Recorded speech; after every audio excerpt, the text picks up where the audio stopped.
The president announcing yesterday he will sign a new executive action on immigration early next week. So what can be worded differently so liberals in the courts cannot stop it? Joining us now from the American Center for Law and Justice, Sekulow. All right, a lightning round quick just to get facts on the table. Yep.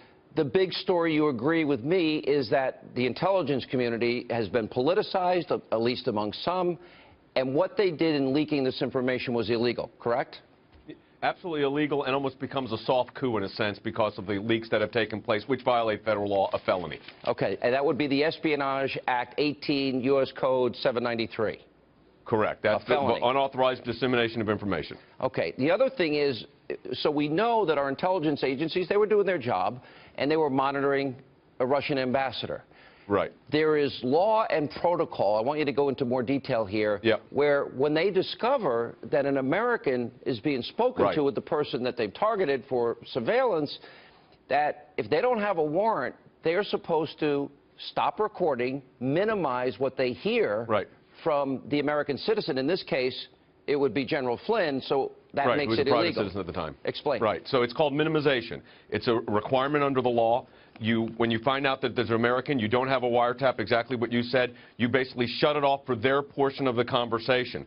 But, Sean, there was a sea change here in the NSA with an order that came out from President Obama 17 days before he left office, where he allowed the NSA, who used to control the data, it now goes to 16 other agencies, and that just festered this whole leaking situation. And that happened on the way out, as the president was leaving the office of the... No, because this is important. I want you to stay on this. Let me put up the New York Times. This is from January 12th, discussing this very thing that you said.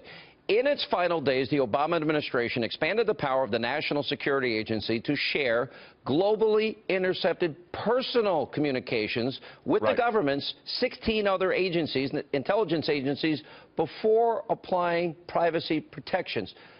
Let's explain the severity of this. This means that information that most people would never see is now spread all throughout the entire intelligence community.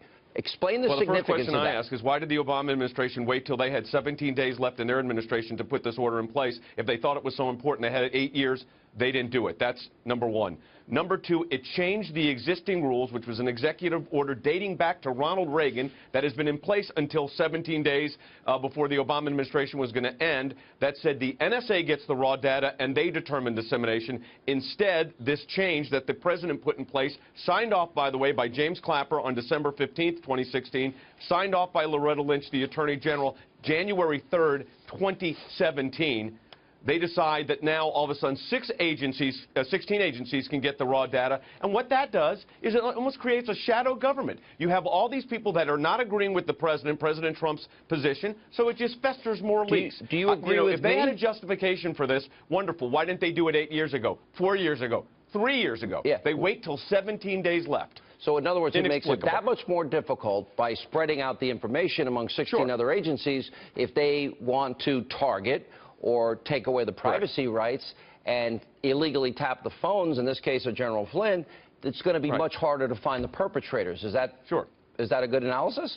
Yes, because what it's done is it's increased 16-fold the number of people that would have access to the communications. Initially, it was just the NSA. There's a very small amount of people that would have had access to this kind of data. But this change administratively by the Obama administration was so significant that they allowed the dissemination to 16 other agencies of raw data. And, Sean, we wonder why there's leaks. But I'll tell you something. President Obama, James Clapper, Loretta Lynch should be held accountable for this. Do you think it's not illegal what they did, but the way they did it, I'd like to know why. For the purpose of allowing their spies to do the very thing we see happening?